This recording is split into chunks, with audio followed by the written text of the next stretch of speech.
Investigators on Thursday recovered the so-called black boxes from the passenger plane that collided with a U.S. Army helicopter at a Washington airport a day earlier. A preliminary report about the incident is expected within 30 days. National Transportation Safety Board member Tom Inman said the military helicopter was also equipped, quote, with some form of recording devices, and those will be read either by DoD or by us, referring to the Department of Defense. He said the agencies have agreements to share data on those recorders. The crash, which killed 67 people and left no survivors, is the deadliest U.S. air disaster in more than 2 decades. The cause remains unclear. Radio communication showed that air traffic controllers alerted the helicopter about the approaching American Airlines jet and ordered it to change course. Search teams have recovered 40 bodies from the Potomac River after 67 people were killed in a mid-air collision between a passenger plane and a US Army helicopter. The black box flight recorders from the passenger plane were also recovered and are being examined by experts from the National Transportation Safety Board. 67 people on board the 2 aircrafts were killed. It's the US's deadliest aviation disaster in almost 25 years. Rescue operations were switched to recovery operations. The search has been made difficult by freezing conditions, with divers swimming in icy waters. Reports have said that the search was briefly suspended due to the weather. The cause of the collision is unclear. While the investigation could take months, investigators have pledged to release a preliminary report within 30 days. Passengers on the flight included a group of figure skaters, their coaches, and their family members. Their deaths have devastated a local community. The plane was landing Wednesday night at Ronald Reagan National Airport when the collision occurred. Last year, Congress put out, this one here is one of the larger ones. This is a more traditional design. The recorders are key elements of information to help investigators determine what went wrong and how to do better in the future.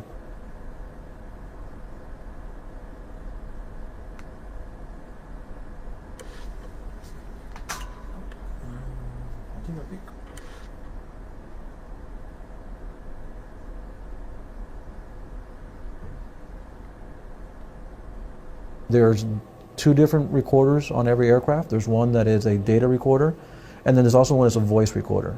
So there's one recorder that's recording the sounds and the voices of the pilots in the cockpit, and then there's another one that's recording all the data sensors and everything that's on the airplane. They're painted in this bright orange. A lot of them will have this reflective tape so that they reflect light when shined on them. They're designed to survive the worst of accidents, and that includes underwater. If the aircraft is submerged, that they would survive, the information would survive even after being underwater.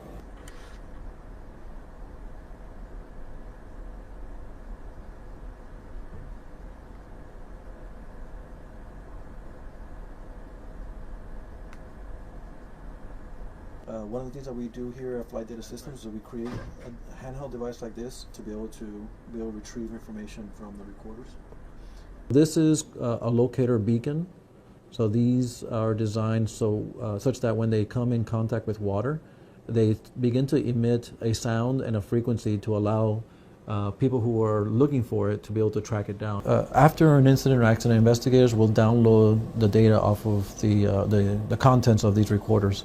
And what they do is they use what we call replay software. They literally, almost like a simulation, they replay all of the events that occurred prior to the accident itself.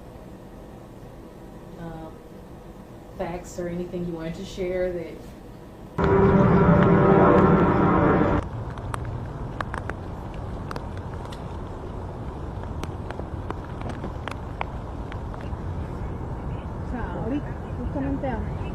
Okay.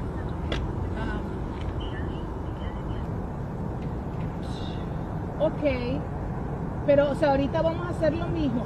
O sea,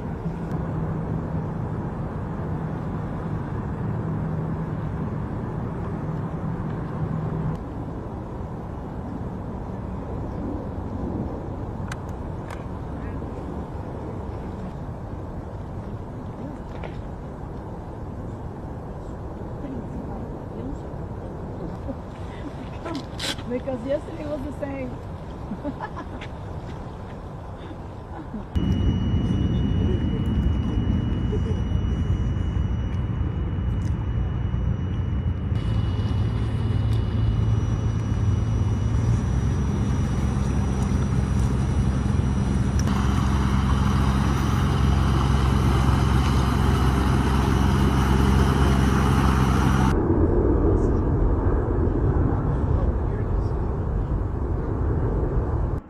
Police boats returned to the Potomac River on Friday as part of the recovery and investigation after a mid-air collision between an American Airlines plane and an Army helicopter killed 67 people in the United States' deadliest aviation disaster since 2001. Both the black boxes from the American Airlines flight and the Black Hawk helicopter have been recovered from the water. Over 40 bodies have been recovered, and on Saturday, more salvage equipment is expected to arrive to help pull more wreckage from the water.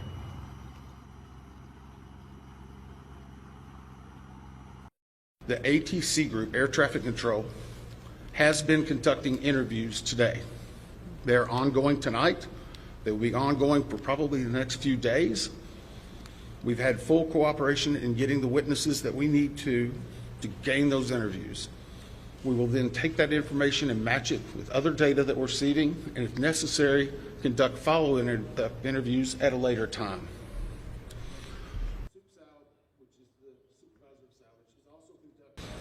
I want to clarify one thing. There's been a lot of questions and discussion regarding manifest. Let me make this very clear. The NTSB will not and has not released a manifest. We have not in our history, not in our past. We will not be in this accident. In fact, there's specific congressional language that whenever it is in our possession, it is not available through the Freedom of Information Act. It will not be included in our report. We will not be putting any names of any of the victims. Any release of that information will come from other individuals or groups. We recovered from the CRJ 2 separate recorders. One was a FDFR, that is a flight data recorder. FD. That was actually in what we consider good condition. As part of that process, it was soaked in alcohol overnight. It was then opened today, and we have a high level of confidence that we will be able to get a full download in the very near future.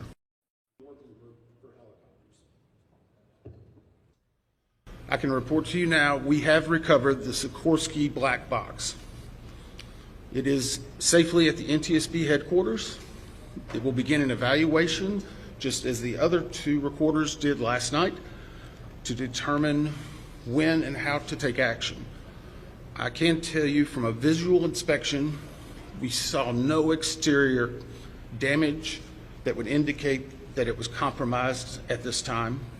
So we have a high level of confidence that we will be able to have a full extraction from that as well.